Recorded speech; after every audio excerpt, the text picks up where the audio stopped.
Bueno, acá se refiere a estos yacimientos tipo Mississippi Valley, en que van calculando eh, las condiciones de estabilidad, pero aquí faltó poner a qué se refiere este eje. Acá tenemos el pH, el espelepato más pH alcalino. Todo. Eso es una cosa que también es interesante, que es decir, cuando nosotros tenemos alteración hidrotermal, la alteración hidrotermal nosotros la podemos analizar desde el punto de vista de, nosotros tenemos, por ejemplo, la razón potasio-hidrógeno, por ejemplo. Entonces tenemos la razón potasio-hidrógeno, nosotros vamos a pensar que, miren, acá ceticita, acá caolinita, y más abajo, siempre nosotros estamos hablando. Y nosotros podríamos también colocar acá potasio-hidrógeno, acá colocar sodio-hidrógeno. Entonces, ¿qué tendríamos acá? En los niveles altos de sodio-hidrógeno, podríamos tener, bueno, acá felepato potásico, acá albita, después mica de potasio, mica de sodio y después finalmente arcillas para valores más bajos. Siempre se usa ese criterio también, porque el feldespato corresponde a la máxima relación entre metal e hidrógeno. Y ahí hay otro punto que también es importante, y es lo siguiente. La acidez de una solución no depende solamente de la concentración de ácidos que hay en ella, también depende de la temperatura. Si yo tengo una solución, por ejemplo, que tiene una temperatura alta y una determinada molaridad en ácido clorhídrico, a medida que se va enfriando, se va haciendo más ácida.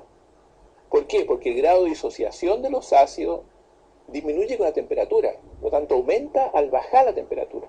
Entonces mucho del efecto de alteración que se produce no es solamente porque se cambie el ácido que teníamos antes, por ejemplo ácido sulfídrico por ácido sulfúrico, sino que porque además tenemos el efecto, tenemos implicado acá un efecto de la temperatura. Hacia arriba, temperaturas son menores, el ácido está más disociado.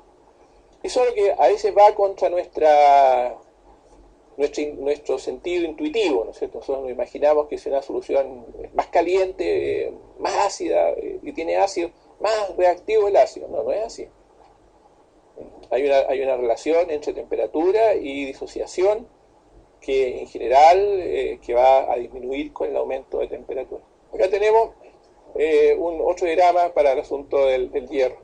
En este diagrama no se trata de que los vayamos viendo todos los diagramas, pero es interesante porque con estos diagramas, ¿para qué le sirven a uno, digamos? Fundamentalmente porque se hidroliza.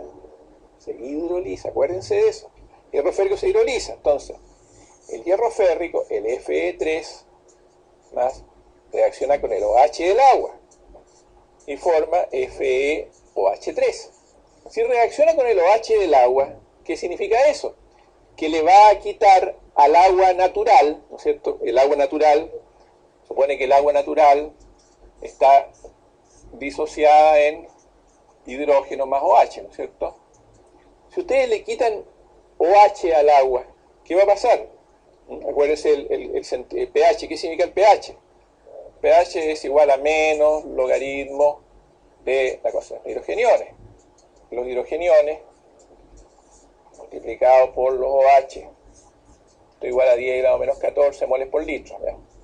Entonces, como le quité OH al agua, el agua se me puso ácida ahora. Entonces, ¿qué quiere decir eso? Que cuando estoy modificando a partir de un cierto momento el valor del EH, no solamente me va a cambiar ¿cómo se llama? El grado de oxidación del hierro, sino que al cambiar el grado de oxidación del hierro, se me va a modificar el pH del agua, porque el hierro 3 le quita OH al sistema. Entonces ahora tengo una ecuación que ya no depende, no es una ecuación del tipo EH igual tanto, sino que ahora tengo una ecuación de EH igual pH más tanto. Tengo una ecuación lineal ahora, una ecuación con dos variables. Acuérdense ustedes, cuando ustedes tienen un diagrama, si ustedes tienen una línea así, ¿qué quiere decir? La ecuación esta es, por ejemplo, o así, bueno, x igual tanto, ¿no es cierto? Pero si tengo una línea así, ¿qué quiere decir? Ya, x igual a y por tanto más tanto. Entonces, como ahora la hidrólisis del hierro férrico me cambió el pH de la solución, la relación entre hierro ferroso y hierro férrico no puede seguir siendo una línea horizontal, sino que ahora es una línea inclinada. Arriba voy a tener Fe3, acá en realidad debería decir acá, bueno, en buenas cuentas, bueno, esto es hecho para dos valores, F2 o 3, en realidad FeOH3 en la realidad, y acá el FeO. Y después al final se cambia nuevamente. Ahora, ¿por qué acá no pasó nada? ¿Por qué hasta acá el hierro ferroso y férrico simplemente, y a nadie le importa el pH? ¿Qué pasa en este intervalo de acá? Ese intervalo es el intervalo de valores muy bajos de pH, ¿no es cierto? Si los valores son muy bajos de pH, quiere decir entonces que prácticamente no tengo grupos OH. Acuérdense que el pH es igual a menos logaritmo base 10 de los hidrogeniones. Acá no tengo grupo OH. Entonces, a pesar de que el hierro férrico debiera formar FeOH3, como no hay grupos OH con los cuales formarlos, porque son escasísimos, no pasa nada. Pero acá ya tengo grupos OH con los cuales el hierro puede reaccionar. Entonces, acá se me va a formar arriba FeOH3 y abajo el FeO. ¿Cómo funciona esto? En primer lugar, acuérdense el concepto de hidrólisis. ¿Cuándo se hidroliza una sal? Cuando está formada por un catión fuerte y un anión débil, o por un anión fuerte y un catión débil. ¿Cuándo se ioniza entonces un catión? Cuando es débil. ¿Cuándo no se ioniza? Cuando es fuerte. Y hay una clasificación de los cationes que tiene que ver con, en un gráfico, la carga iónica, acá el radio, perdón, radio iónico, y acá carga iónica, entonces pongámosle acá valencia, si ustedes quieren. Entonces aquí tenemos entonces la valencia 1, 2, 3, 4, 5, 6, 7. El radio iónico, bueno. Entonces, por ejemplo, carga 1, ¿quiénes están metidos en este grupo? Bueno, sodio, potasio, rubidio, litio. ¿Se hidrolizan esos elementos? El sodio se hidroliza, forman NaOH, el Na se une con el OH del agua para formar NaOH, ¿o no? Si uno disuelve sodio en la sopa, le va a quedar Na y le va a quedar Cl, ya. No se le va a juntar con el OH del agua, nada. Cloruro tampoco, porque un anión de ácido fuerte. No se ioniza. Con dos, por ejemplo, calcio, magnesio, bario, ¿se hidroliza? Tampoco. Hierro ferroso, no se hidroliza. ¿Cuándo se empiezan a hidrolizar? 3. Los cationes con 3 sí se hidrolizan. ¿Qué tengo cationes con 3? Por ejemplo, hierro férrico, ¿cómo se llama? Aluminio. Si ustedes le echan al agua una sal de aluminio, ¿qué pasa? Se forma un precipitado de AlOH3, porque se hidroliza el hidróxido de aluminio y precipita.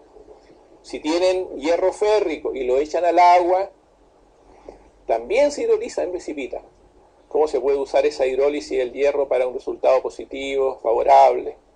Si ustedes tienen aguas contaminadas con arsénico, por ejemplo, Bangladesh, por ejemplo, que las aguas México, en lugares que tienen, ustedes le agregan una sal férrica o incluso una sal ferrosa que se va a hidrolizar o hasta viruta de hierro que se van a oxidar.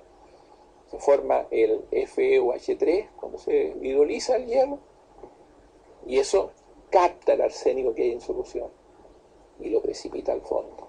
Entonces ese es un mecanismo súper importante para limpiar el agua de arsénico. Ahora, si ustedes, el agua potable, por ejemplo, ¿con qué la purifican el agua potable? Agregándole sales de hierro o aluminio, ¿no? La sal de aluminio forma un precipitado de AlOH3 porque se hidroliza y después eso se va al fondo y se lleva materia fina en suspensión, elementos que estén disueltos. Así que este asunto de la hidrólisis es súper importante, es útil, hay que entenderlo. Si cada vez que ustedes vean esas manchas que hay en la salida de una vertiente, entonces ustedes tienen que pensar, acá venía hierro ferroso, llegó afuera, el hierro ferroso por el oxígeno del aire se oxidó a férrico, el hierro férrico se apoderó de los OH del agua, formó FeOH3, que precipita. Entonces, esa cosa. Ese paréntesis cuando ustedes tienen el caso del hierro, por eso le digo, el hierro ferroso está acá, pues, por ejemplo, y el hierro férrico está acá. Hierro ferroso ahí, hierro férrico ahí. ¿Por qué no los puse a la misma altura? Hierro ferroso y el férrico. Claro, ¿no es cierto? Porque perdió un electrón más. Físico el radio. Incluso hay una curva que no bueno, después de 4 para arriba, estos elementos no forman ya iones simples. Pero carbono, por ejemplo, para tenerlo en solución, puede tener como carbonato. Nitrógeno como nitrato. Azufre como sulfato. Es decir, que de acá para allá ya no son solubles individualmente, sino que como complejos oxigenados. Esto de acá, perfectamente soluble en forma iónica, no se hidroliza. Estos de acá tampoco se hidrolizan. Estos de acá se hidrolizan. Estos de acá ya ni siquiera se disuelven ya en forma de iones simples. ¿No? Carbono lo tengo como carbonato, sulfato, azufre como sulfato, etcétera, etcétera. Lo puedo tener disuelto, pero en forma de complejos oxigenados, ¿no? Esto tiene que ver un poco con las situaciones que se forman acá en cuencas, ¿no? Acá tengo una especie de cuencas subsidentes, fíjense ustedes, ¿no? Un complejo, un intrusivo subvolcánico complejo, y acá se me van a formar una serie de zonas de alteración. Esto es bien importante, es un tipo sulfuro macizo, ¿no? Este tipo de situación. Tenemos como una cuenca, ustedes ven que aquí hay una cuenca subsidente, ¿no es cierto? Una cuenca que está asociada a fallamiento normal y se ha ido toda esta parte del centro llenando de sedimento, y a su vez acá tengo esta intrusión, y esta intrusión está creando acá diferentes zonas de alteración, mostrando una cosa en forma simplificada. Dice un cartoon mostrando algunas relaciones generales entre cuerpos semi-concordantes y discordantes en zona de alteración en depósitos tipo sulfuros masivos. Y un centro subyacente, subvolcánico, intrusivo. La hipótesis es que la intrusión de alto nivel del complejo desarrolla un sistema de convección donde el agua subterránea es llevado hacia los estratos volcánicos y toma parte en una serie de reacciones agua-roca que forman finalmente un fluido hidrotermal. Note la escala de este sistema que es comúnmente observado. No sé, esto puede ser una dorsal oceánica, por ejemplo, como podría ser una especie como una dorsal incipiente como el Mar Rojo, que está entre África y Arabia, ¿no es cierto? Porque se ha ido abriendo ahí, entonces el Mar Rojo, el agua esa que circula, se mete por la fractura y sube, lixivia elementos, los precipita más arriba. Bueno, y acá tenemos lo mismo, se fijan ustedes, esto muestra la cuenca acá que se formó, esto se hundió, y acá, entonces a través de estas fallas laterales, fallas normales, tengo la posibilidad de que el sistema entre en ebullición.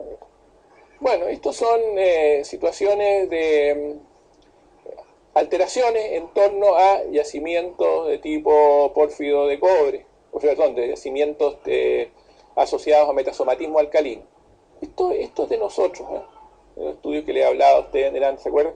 Lo que le hablé a Andacollo y decía ese valores de cobre, de sodio tan alto, potasio tan alto. O sea, aquí tenemos algunos valores, y estos sí que son más o menos baratos, o sea, son más o menos pequeños. Entonces, albitófero de punta del cobre, 4.6 de óxido de sodio expresado, ¿no? 4.0 de potasio. Esto, una dacita en Andacollo, ¿no? Entonces, en estos sistemas hay un metasomatismo importante de sodio y de potasio, que es típico también de yacimientos de tipo sulfuro macizo. Y lo que hay acá, este es un sistema de criterios que hay para exploración de sulfuros macizos, que se puede aplicar también a mantos, como se podría aplicar a yacimientos estratiformes, cualquier cuestión. Y es una delimitación de valores de álcalis en torno al depósito. Yo les decía en la mañana que en el soldado, ese depósito que aparece acá nombrado también, acá, Chaquita del Soldado, 4.7, 4.9, de esto la suma es 9.5, algo así, ¿cómo se llama?, de alcalino. En el soldado las leyes de cobre prácticamente siguen los contenidos de sodio. Entonces de ahí que análisis de sodio y de potasio, de rocas, son súper interesantes. Ahora, nosotros, fue un método que salió de una tesis que yo hice en los 70, desarrollamos un método que funciona para rubidio y estroncio. Ahora, ¿por qué rubidio y estroncio? ¿Por qué no potasio directamente? Bueno, porque resulta que rubidio y estroncio son súper fáciles de analizar por fluorescencia X. Uno puede tener, en una tarde, uno puede hacerse 200 análisis fácilmente.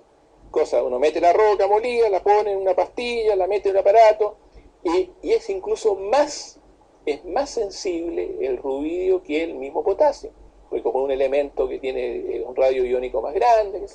Entonces, eso uno puede hacer curvas de nivel para la alteración hidrotermal con eso, ¿no? Ese es el uso que tienen esto. Y esto que está acá es un trabajo publicado en la revista Mesa. Claro, este es el Journal de Minería y Metalurgia de la Asociación de la Institución de Minería y Metalurgia de Gran Bretaña. Un trabajo muy bonito sobre esto, se llama Target Vectoring Using Lithogeochemistry. Como quien dice, establecimiento de blancos de exploración usando litogeoquímica, que es una herramienta que muchas veces no se usa. O sea, las rocas están ahí, pero nadie las analiza, no se emplean. Entonces uno puede analizar rocas, etc. Y no es difícil, ¿no? ¿Qué es lo que tengo con esto? Metasomatismo. Entonces puedo ver el metasomatismo de álcalis, cómo va con el metasomatismo hidrotermal, o sea, la solución hidrotermal. A lo mejor son paralelos, caso de Soldado, caso de Andacollo. Ya, esto es un poquito lo que estaba haciendo en un gráfico anterior, ¿eh? Aquí tenemos los diferentes campos de estabilidad de los distintos minerales. Por ejemplo, aumentando la acidez acá en términos de ácido sulfúrico. Actividad. Actividad es como la fugacidad. Cuando ustedes tienen concentraciones, las concentraciones efectivas se denominan en termodinámica actividad. Cuando tienen presiones, las presiones efectivas se denominan fugacidad. Quiere decir que para acá tengo más ácido sulfúrico, para acá menos, ¿no es cierto? Una solución. Y acá tengo la relación de la actividad de potasio con respecto a la actividad de hidrogeniones. Entonces, quiere decir que mientras más estoy... Gibbsita debería ser prácticamente la mayor alteración, este lado de acá. Y después acá, menos alteración. Y para este lado lo mismo, esto es el feldespato potásico. A medida que vamos para acá, más alteración, ¿ya? Y el feldespato potásico para acá, también más alteración. Pirofilita es un mineral que es paralelo al feldespato potásico. O sea, si ustedes tienen pirofilita, quiere decir que están entre la zona de feldespato potásico y la zona de arcilla, mineral transicional, la pirofilita. Igual acá, ven ustedes que tengo acá, temperatura. Acá tengo un silicato acá arriba, ¿eh? Que aparece, está con la andalucita, pirofilita, caolinita. ¿Cuál de estos significa mayor alteración ácida?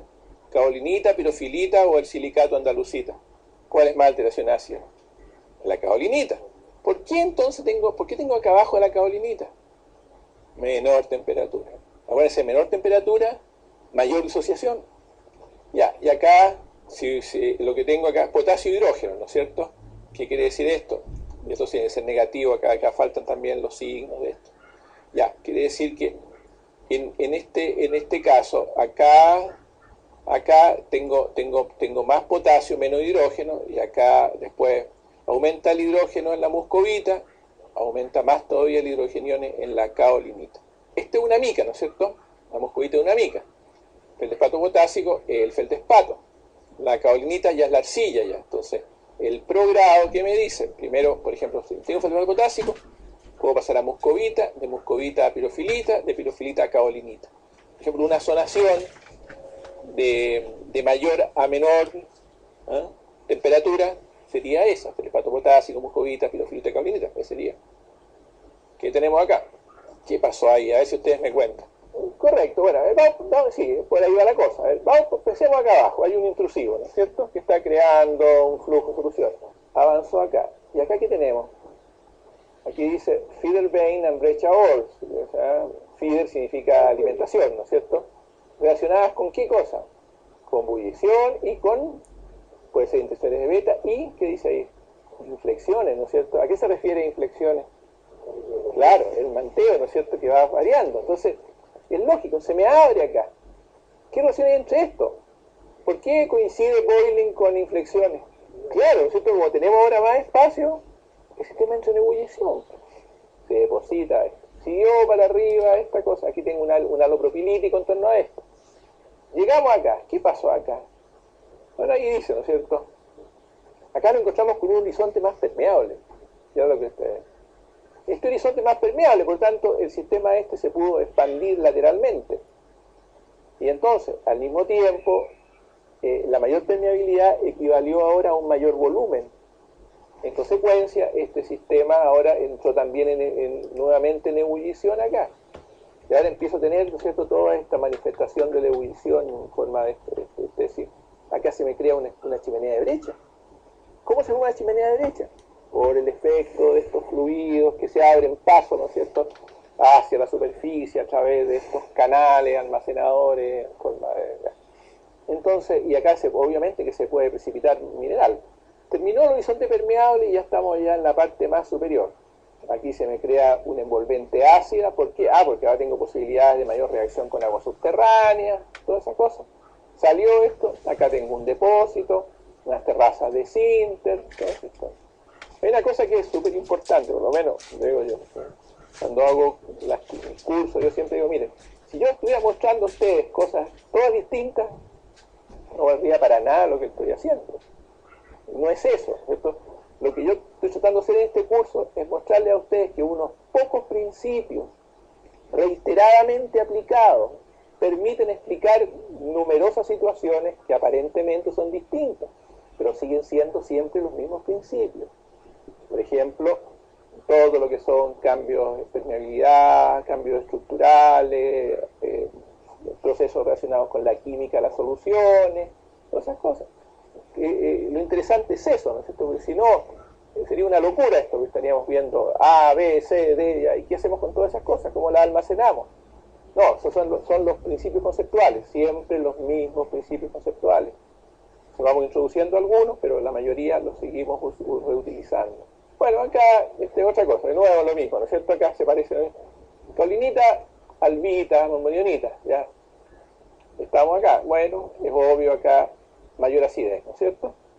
Acá más rico en sodio, más pobre en hidrógeno, más rico en hidrógeno. Y acá lo mismo, pero con potasio. Caulinita, mica potásica, feldspato potásico. Y esto está hecho para 250 grados. Si tuviéramos para otra temperatura sería distinta la posición de las curvas. Que hay algunos errores también de esta descripción. En realidad, esto es pórfido de cobre tardío, ¿no es cierto? Pórfido de cobre tardío. Ustedes lo pueden sacar por lógica. La clorita. ¿Qué significa la clorita? Pues es una mica de magnesio, ¿no es cierto? Entonces, a este lado de acá, lo que tenemos es un incremento de la relación magnesio-hidrógeno. Entonces, la alteración propilítica, en buenas cuentas, es esta zona.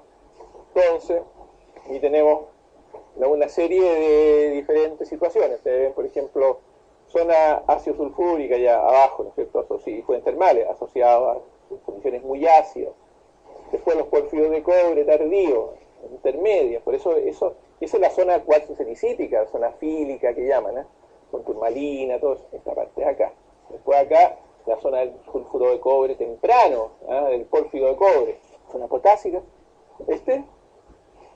Bueno, es lo mismo que hemos dicho, o sea, miren, este lado de acá es lo propilítico, la zona verde, digamos, ya, clorita y toda la historia.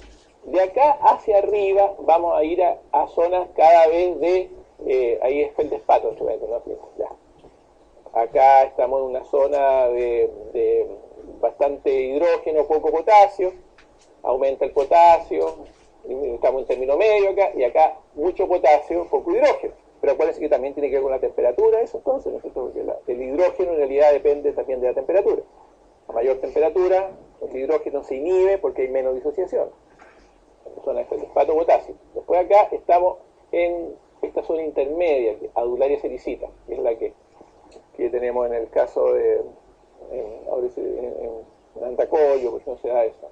Por alguna razón, ¿no es cierto?, que la turmalina es una sustancia, o sea, un mineral que está asociado esencialmente a una fase neumatolítica, ¿no es cierto? Pero por alguna razón, estas zonas ricas en sericita, colsericita, qué sé yo, son también súper ricas en turmalina. También puede haber turmalina en zona potásica, pero yo donde más la veo es en las chimeneas de brecha y muy asociado a la moscovita siempre. ¿Por qué? A lo mejor simplemente se instala la turmalina ahí, no sé eso. Pero la turmalina es un neumatolito prácticamente, ¿eh? Es un porosilicato, una zona rica en volátil. Pero no tiene una relación directa, sino que tiene más bien una asociación. Y acá al lado, toda la zona esta acá al lado la zona esta propilítica lateral, ¿no es cierto? Cuando se forma un pórfido de cobre, ¿qué se forma primero? ¿La potásica? Sí. Y la propilítica, ¿no es cierto? La propilítica lateralmente, de arriba, pero eso es lo temprano. La propilítica es como quien dice, es como el efecto del pórfido en el envolvente ese que tiene ahí, ya genera una propilítica. Después viene la zona fílica, ¿cierto? Una vez que el agua se mete, y después una evolución todavía más tardía, y tal, hombre. Al último ya viene este asunto de la alteración, ¿cómo se llama? Argílica, ya en etapa tardía, y la argílica avanzada, que pueden ser, como decían, una especie como parche o parche, como dicen los gringos, ¿ya? Una parte, ¿no? Bueno, un poquito lo que hemos visto en antes, ahora que tiene nada más que el agregado de estas distintas zonas. La zona de feldespato potásico, con pirita sericita acá, más arriba ya, ¿cierto? Más arriba, zona de biotita. Y eso, el que se va a formar ahí depende del tipo de roca, porque uno tiene rocas, por ejemplo, de tipo andesítico, bases, eso lo que se va a formar es biotita, ¿no es cierto? Eso es lo que se. Si uno tiene rocas más bien félsicas, bueno, se podrá formar preferentemente feldespato, y mica también, por supuesto. Ya, después la zona propilítica acá en este envolvente. Y arriba viene esta zona con adular y sericita, alta. Entonces la sericita acá la encontramos en dos niveles distintos. O sea, cuando uno dice, por ejemplo, la propilítica lateralmente, quiere decir lateralmente, pero también arriba, ¿no es cierto? Es un envolvente. Tengo esta cuestión y tengo la envolvente propilítica, lateral y superior. Entonces, ahora lo que es curioso acá es que se vuelve a producir acá una zona sericítica acá arriba, ¿no es cierto? Junto con la anemia. Adularia está bien, porque adularia es un feldespato potásico de baja temperatura, entonces se puede formar acá arriba adularia. Sí, o se puede ser que sea también otro pulso, no sé, no estoy seguro que sea el mismo pulso que forme todo, ¿no? Lo otro que también puede ser, por ejemplo, que estos hay que tener cuidado, estos son diagramas generales, ¿no es cierto? Y cuando se hacen diagramas generales no quiere decir que uno va a encontrar todo el diagrama general, sino que distintas cosas se van colocando cada una en un cierto nivel. Pero lo que puede ser también, ¿no es cierto?, o sea que acá este sistema haya ido en realidad es complejo. Tal vez ni siquiera exista esta cosa tal cual está acá, sino que esto sea simplemente, esto significa en niveles altos, pero que no tienen por qué coexistir seriamente con esto. Esto es lo que estaba metido en esa idea del indio, por ejemplo. El indio, estábamos acá arriba, por ejemplo, ¿eh? Entonces decíamos, bien, abajo vamos a encontrar un pórfido de cobre, una cosa así. Y acá tenemos, dice, una sección transversal de un modelo epitermal en roca sedimentaria. Entonces tengo acá ¿cómo se llama? Una zona de fractura, una envolvente propilítica, y después acá tengo todo el efecto esto de las rocas sedimentarias. Por ejemplo, acá dice mena carbonácea. Bueno, la mena carbonácea, por supuesto que va a significar la posibilidad de que se forme algo así el estilo tipo Carlin, ¿no? Aquí, en fin, lo que nos está mostrando este modelo ahora es la influencia, ¿cierto?, que sobre un modelo epitermal que uno lo construye sobre rocas ideales. ¿Qué ocurre ahora cuando esas rocas ideales las cambiamos por rocas reales? Es como el tema de las zonas metamórficas y las fases metamórficas. Cuando uno establece zonas metamórficas, uno dice, mire, sí, aquí tengo un metamorfismo de alta temperatura, baja presión, alta presión, baja, ya, bien. Ya, pero después tengo rocas distintas, ¿no es cierto? ¿Cómo reacciona cada una de esas zonas de alta temperatura frente a si en vez de, si lo que tengo una lutita ahí, o en otro caso tengo una cuarcita? Se van a comportar obviamente diferente. Entonces lo que hay acá se refiere a eso, a que estas mismas cosas pueden ser rocas de distinta naturaleza y que en consecuencia van a reaccionar frente a estas. Por ejemplo, rocas carbonatadas. Tengo así, soluciones ácidas que pasan roca carbonatada, es lógico que la roca misma la va a neutralizar, ¿no es cierto? No voy a poder tener una zona de alteración argílica avanzada si tengo roca carbonatada. No voy a poder tener una zona oxidada si tengo materia carbonosa. Entonces, tengo que tomar en cuenta el tipo de roca con las cosas. Y se van a formar minerales que no solamente van a depender de dónde esté, a qué nivel esté, va a depender de cuál. Ya, bueno, ahí están una serie de minerales que se van a ir formando en cada uno de estos. Esto es lo mismo también, ¿no es cierto? Zona de abajo, el cobre porfírico, son los metales básicos. Y por último arriba, todo este envolvente, la acidez, la zona ácido sulfúrica y las fumarolas arriba. Acá está la plata, un modelo para plata, la zona de los metales de base, la zona de bonanza, que es donde se empieza a producir la abertura del sistema, ¿cierto? Abertura del sistema, ya sea por efectos de esta sinuosidad de los planos, porque simplemente ahí ya estamos en un nivel más alto y el fracturamiento, los mismos volátiles que se lo ven. Bonanza, ¿qué quiere decir? Bueno, una zona en la cual hay altas leyes, la plata misma se hace más abundante, y una serie acá de ejemplos y yacimientos. Me contaba, comenzaba delante que ahí estuvo el otro, o sea, sacó un trabajo hace poco, Silito, creo que hace como un año atrás más o menos, en que plantea que la zona de enriquecimiento supérgeno de Chañarcillo, que es famosa, porque aparece en los libros como descripción de típico enriquecimiento supérgeno de plata, Silito plantea la posibilidad de que sea hipógena. Silito es un famoso geólogo inglés, ¿no es cierto?, que tiene siempre ideas bien originales. Entonces dice, no, ¿por qué supérgeno? La plata simplemente se enriqueció por soluciones, porque puede ser. Y ahí tenemos al oro, betas, zona ácido sulfurosa, beta de poca profundidad. Ven ustedes que todo esto también tiene que ver un poco con cuál es por una parte, la acidez de las soluciones, de manera que se abran pasos, o sea, que alteren más la roca, como la permeabilidad de la misma roca, porque si la roca es muy impermeable va a ser difícil que se generen los mismos efectos. Bueno, se puede hacer, lo que pasa es lo siguiente, que yo puedo tener una ebullición local en Nuevo Marte porque se me abrió el sistema, ¿no es cierto? Y se fue una ebullición. Bueno, pero el fluido sigue, no alcanzó a entrar todo en ebullición, porque todo esto tiene también una dinámica. Entonces, la misma sustancia puede entrar en ebullición en más de un sitio, según sea la apertura de volumen o permeabilidad que tenga. La misma sustancia. Ahora, después está las distintas sustancias que pueden entrar en ebullición, ¿no? Porque tengo el agua, tengo el CO2, tengo el H2S y tengo el SO2. Cada uno de ellos, ¿no es cierto?, en un momento determinado se puede ir. Si el CO2 se va, ¿qué es lo que tengo? Un cambio pH, ¿no es cierto?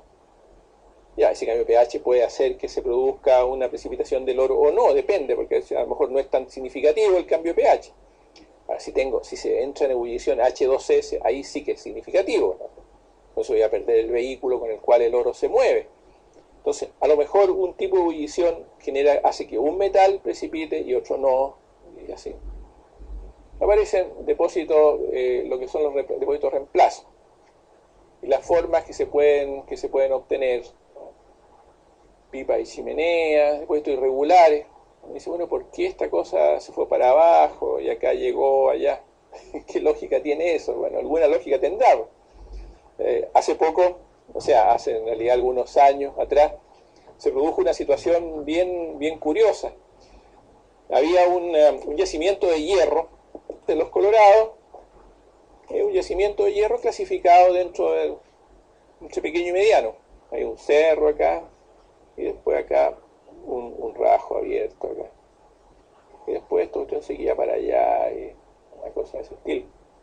Entonces, este yacimiento se se estaba explotando hasta que de repente se acabó ¿cómo se llama?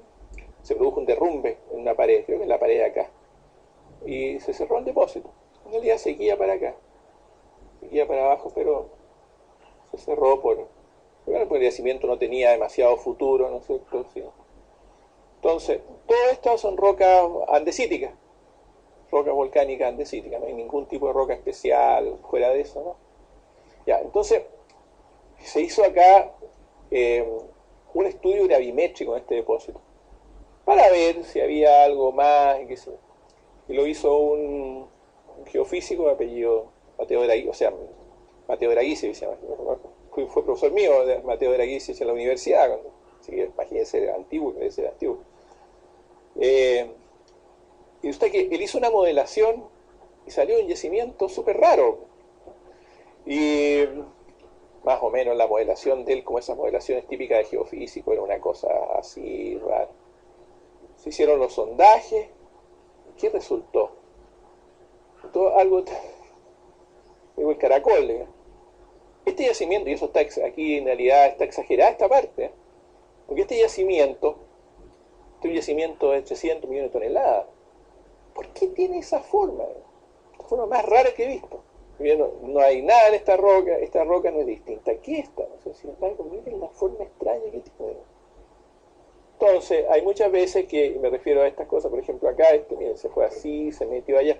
Hay veces que uno puede explicar esta cosa, dice, claro, acá hay un control estructural, hay un control litológico, hay una... A veces también hay cosas rarísimas.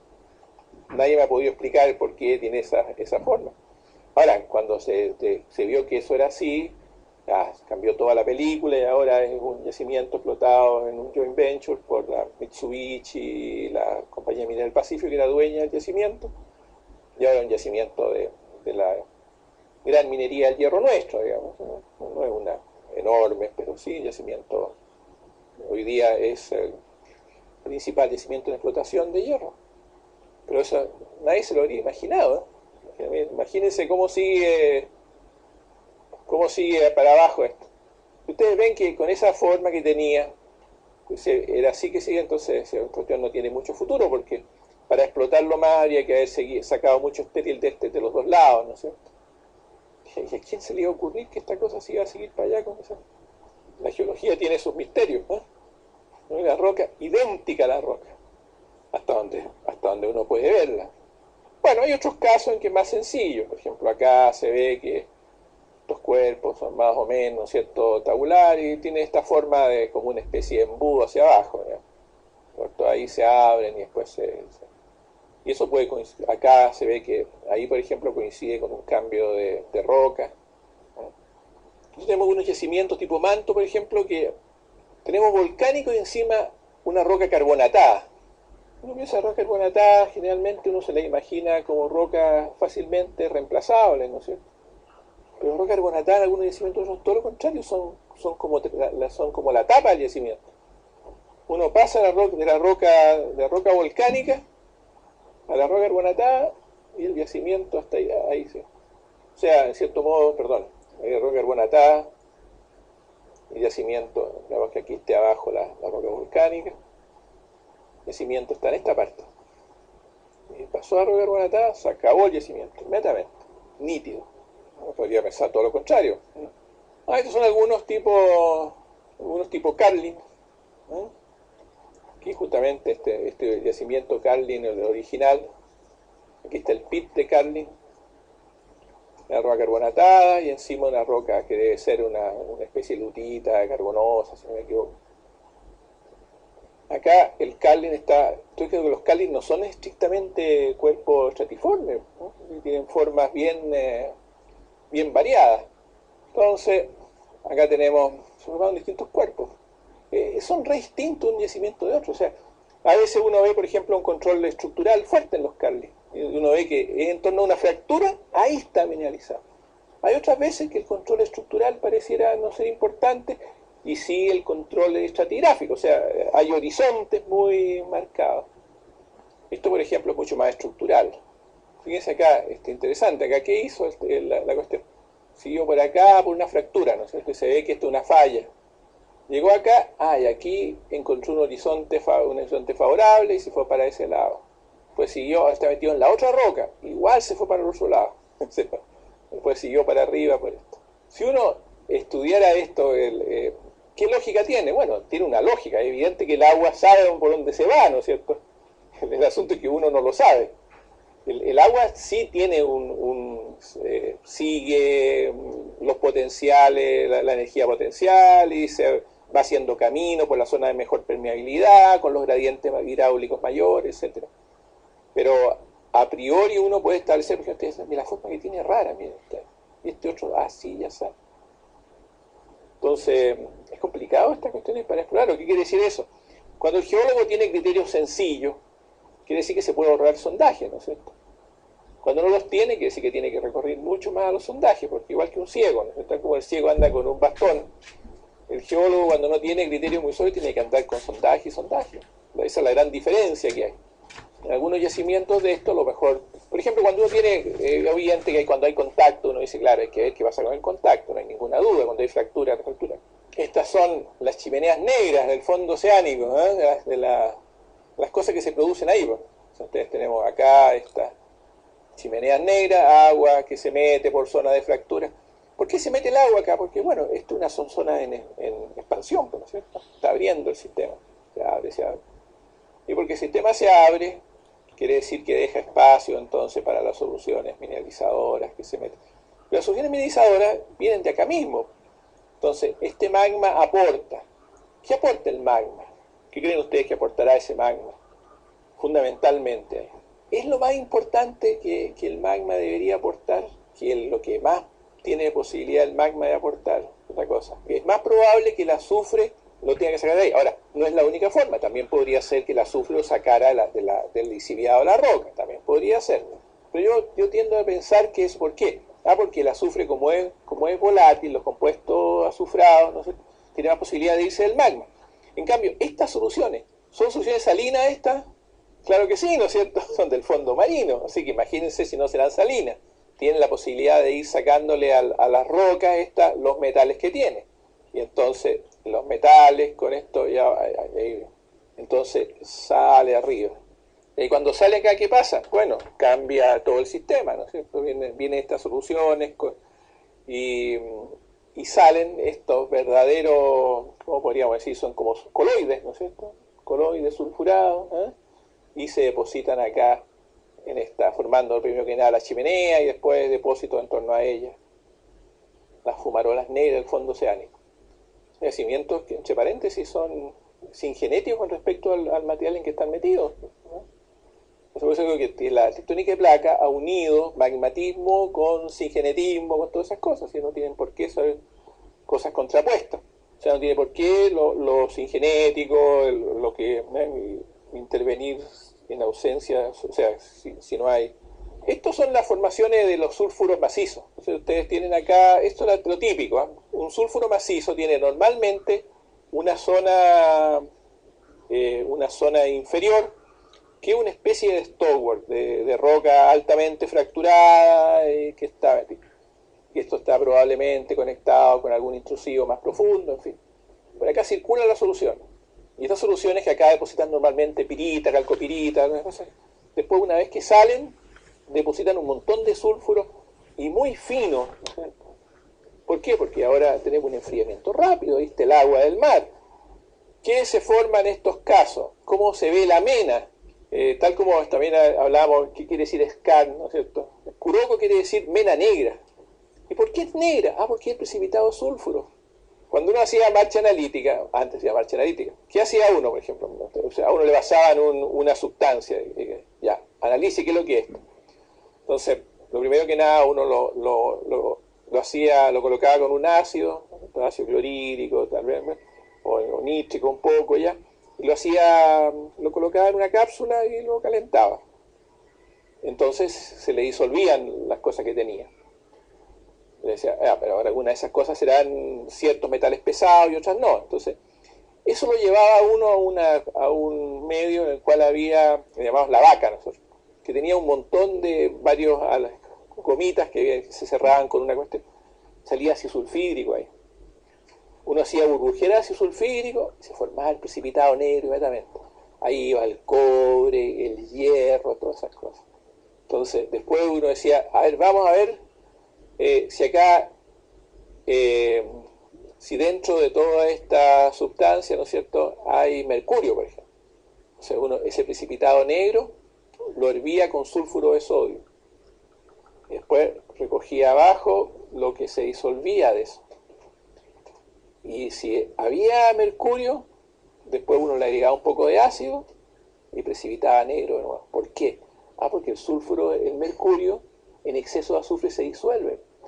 Forma un sulfuro complejo. Lo mismo que el oro, ¿se fijan? El mercurio y el oro son súper parecidos. Súper parecidos. Entonces, fíjense ustedes que en esa marcha analítica estaban todos los principios de la química de soluciones hidrotermales. Y lo divertido que estaban cuando todavía no se descubrían esos principios, ¿no? Entonces, sin embargo, ya estaban ahí. Era cosa de traspasarlo del campo de la marcha analítica al campo de la geoquímica de soluciones hidrotermales. Entonces, ahí no tenía un proceso precipitado. Entonces, lo mismo, el mercurio.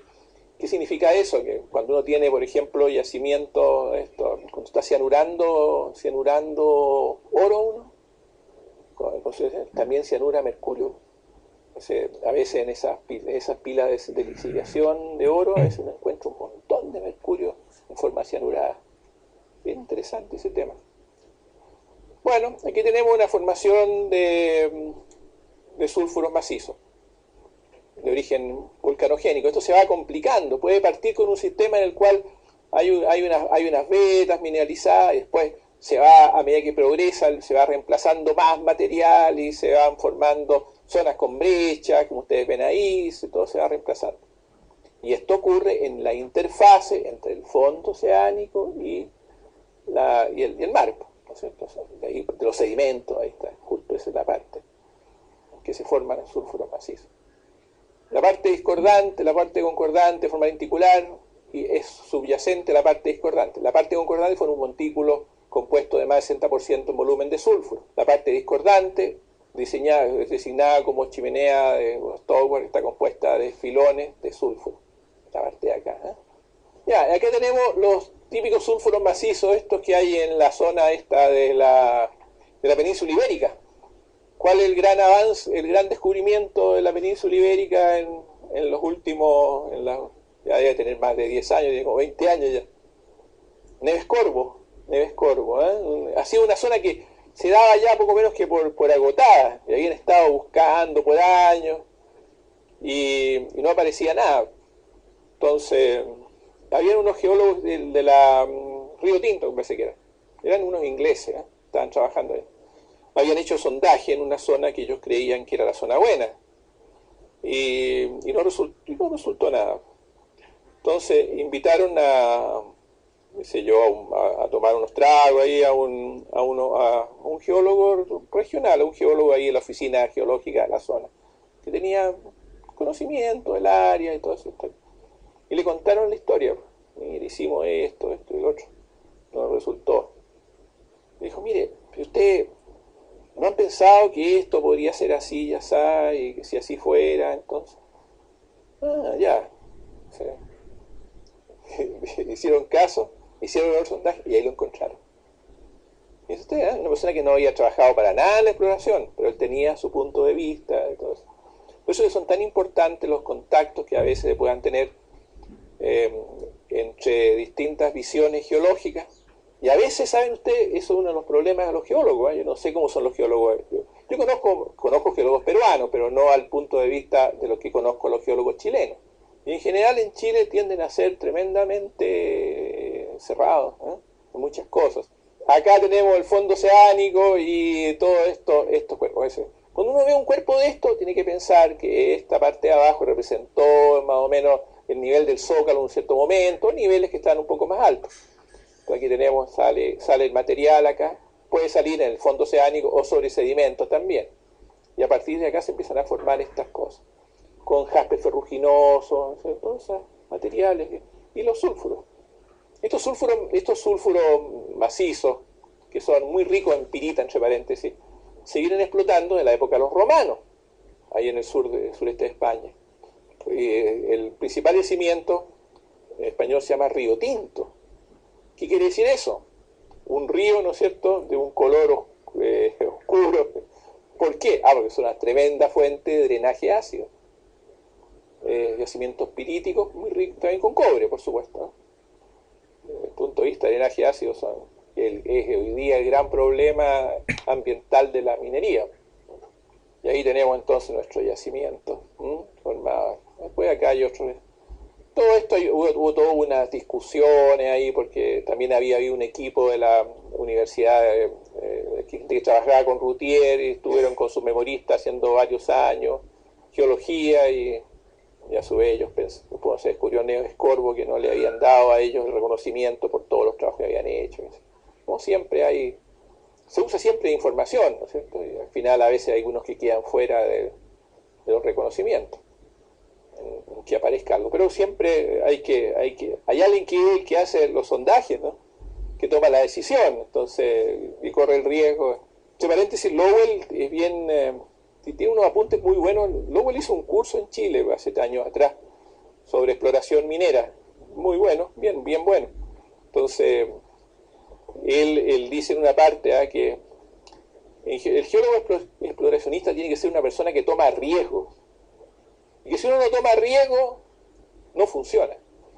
Entonces él dice, por ejemplo, que los geólogos japoneses, no sé si habrán cambiado los japoneses de ese entonces, pero él los critica, dice, son muy buenos geólogos, saben mucho, pero el japonés tiene una tremenda aversión al riesgo. Pues si un geólogo se equivoca, ¿qué tiene que hacer un geólogo japonés? Harakiri, ¿se dan cuenta ustedes? Eso no es tan fácil. Entonces, eso hace que los japoneses se abstengan muchas veces de tomar decisiones. Es como el caso opuesto al de Olympic Dam. Fíjense, el Olympic Dam era un cabro, recién salido de la universidad. Ahora, estaba con su tesis de doctorado, trabajando, todo eso, ¿eh? Llegó una compañía que tenía, como dicen, nosotros usamos la palabra súper buena onda, súper buen ambiente, gente de experiencia, pero que a su vez le daba a los jóvenes un ambiente receptivo y tengan ideas, propongan cosas, no el cuento ese del jefe que manda, yo soy el que sabe, y usted obedezca, y todas esas tonteras nuestras que muchas veces son típicas de los países subdesarrollados, muy típicas en todos los países, entonces pasa en Irán y en todos esos lugares. No, esto era todo lo contrario. Y le dejaron tomar un asunto que era, pero paratadamente arriesgado, que estaba equivocado además, pero que dio origen al descubrimiento más notable que se haya hecho en las últimas décadas.